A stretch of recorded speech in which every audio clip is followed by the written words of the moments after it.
बोलो जयकारा बोल मेरे श्री गुरु महाराज की जय।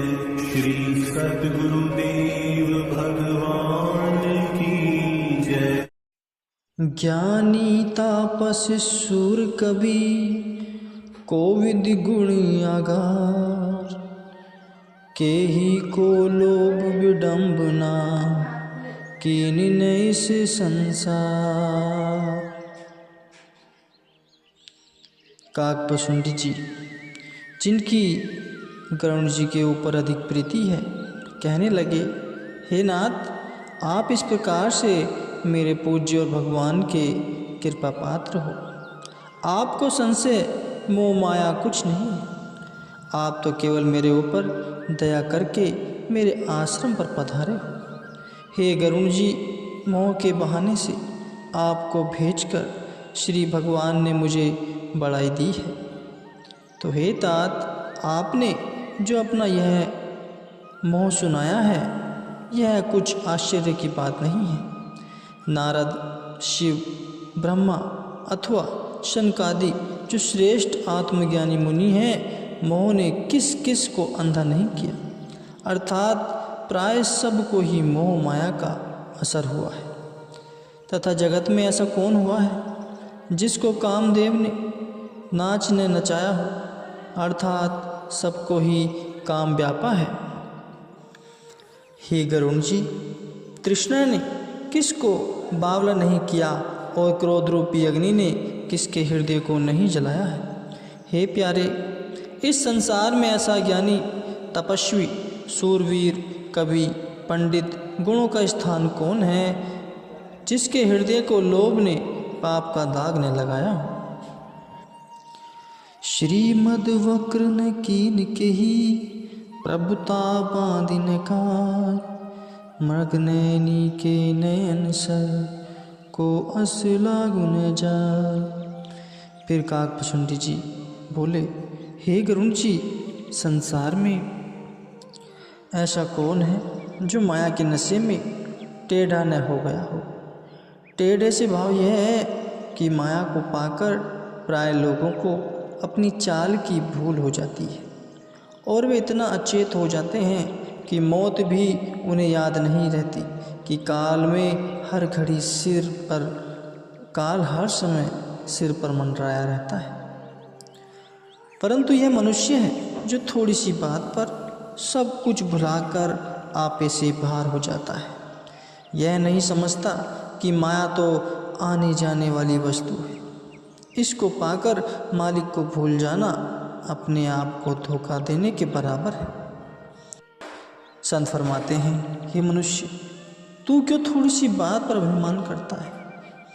घर में 4 मन अनाज के आ गया और गांठ में 4 टके हो गए तो इसको पाकर तुझे अपनी चाल ही भूल गया, अर्थात टेढ़ा होकर चलने लगा। भला यह भी कोई समझ है। काकभुसुंडी जी कह रहे हैं, संसार में ऐसा कौन है जो प्रभुता को पाकर बहरा न हो गया, अर्थात प्रभुता को पाकर किसी की कौन सुनता है। फिर कहते हैं, संसार में ऐसा कौन है जिसको मृगनयनी स्त्री के नेत्रों का बाण न लगा हो, तथा भारी गुणों को पाकर ऐसा कौन हुआ है जिसको सन्निपात न हो गया, अर्थात गुणों को पाकर कौन सावधान रहता है। फिर कहा, हे गरुड़ जी, ऐसा कौन है जिसको मान मद ने न जीत लिया और यौवन के ज्वर ने, अर्थात जवानी के बुखार ने किसी नहीं बकाया है। भाव जवानी के नशे में किसका दिमाग ठिकाने रहा है और ममता ने किसके यश का नाश नहीं किया और मत्सर यानी ईर्ष्या ने किसके माथे पर कलंक नहीं लगाया। ऐसा कौन है जिसके मन को शोक रूपी पवन ने डांवाडोल न किया हो और किसको चिंता रूपी सांपनी ने नहीं खाया हो। इसी प्रकार है गरुड़ जी, संसार में ऐसा कौन है जिसका माया ने व्यापी हो अर्थात सबको व्यापी है। आगे कहते हैं, हे गरुण जी, यह शरीर लकड़ी के समान है और मन के मनोरथ अर्थात संकल्प विकल्प घुन के कीड़े। संसार में ऐसा कौन धीर प्राणी है जो इस धुन से बचा हुआ, अर्थात जिसे मनोरथ रूपी धुन न लगा हो। पुत्रेक्षणा, वित्तेक्षणा, लोकेक्षणा, पुत्र, धन, लोक, ये 3 इच्छाएं, अर्थात धन की इच्छा, संतान की इच्छा और संसार में मान की इच्छा। संसारी मनुष्य के हृदय में ये 3 इच्छाएं रहती हैं। भला ऐसा कौन है जिसकी बुद्धि इन 3 ने मलिन न कर दी हो। हे गरुण जी, यह जो कुछ मैंने कहा यह सब माया का परिवार है जो अति प्रबल और असंख्य है, यानी गिनती से बाहर है। इसका पार कौन वर्णन कर सके। इस माया से ब्रह्मा और शिव जी भी डरते हैं, फिर अन्य जीव तो किस गिनती में आते हैं। व्यापी रहो संसार में माया कटक प्रचंड, सेनापति कामदी भट दंभ कपट पाखंड। हे गरुण जी, इस संसार में यह माया का प्रचंड कटक व्याप रहा है और काम क्रोध लोभ मोह अहंकार दंभ और पाखंड आदि महान सूरवीर योद्धा इस कटक के सेनापति। फिर आगे कहा, सोदासीस रघुवीर की समुझे मिथ्या शोक, छूटे न राम कृपा बिनु नाथ कहो प्रणरो। हे गरुण जी, जो माया इतनी प्रबल है और जिस माया के बंधन में संसार के सब जीव बंधे रहे हैं, सो माया भगवान की दासी है। परंतु मैं प्रण करके कहता हूँ कि श्री भगवान की कृपा के बिना इस माया से कोई नहीं छूट सकता। माया का विशाल रूप वर्णन करके अब काकभूषणी जी भक्ति पर आते हैं। कहते हैं, यदि इस माया से छूटना चाहो तो वह भक्ति करके भगवान की कृपा का पात्र बने, फिर यह माया आपसे अपने आप छूट जाएगी।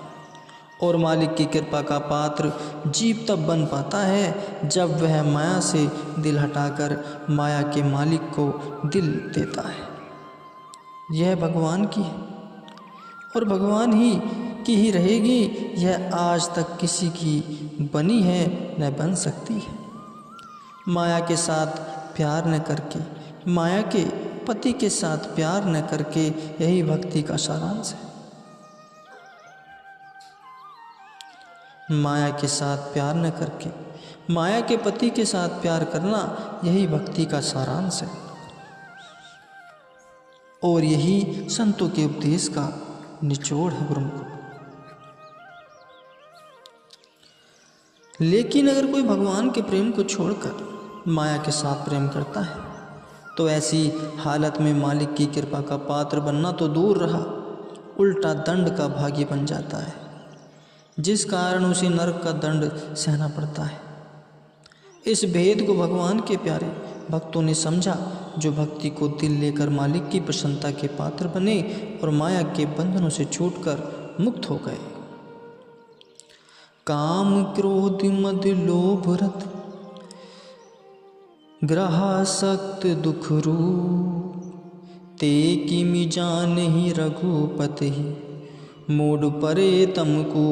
हे गरुण जी, भगवान की महिमा और प्रभुताई को जो काम क्रोध मदलोभ में प्रीति करने वाले दुख रूप ग्रह में अवसक्त हैं और अंधकार रूप कुएं में पड़े हैं, वे मूढ़ उनकी महिमा और लीला को कैसे जान सकते हैं। आगे कहा है, निर्गुण रूप दुर्लभ अति सगुण न जाने को, सुगम अगम नाना चरित सुनी मुनिगम भ्रम हो। हे गरुण जी, भगवान के 2 रूप हैं, एक निर्गुण, दूसरा सगुण। निर्गुण रूप की भक्ति तो अति सुगम है। कारण यह है कि वह सदा एक रस रहता है। और सगुण रूप के सुगम तथा अगुम अनेक प्रकार के चरित्र और लीलाएं होती हैं, जिनको देखकर साधारण मनुष्य की तो क्या, मुनियों की मति भी भ्रम हो जाती है गुरुमुखो।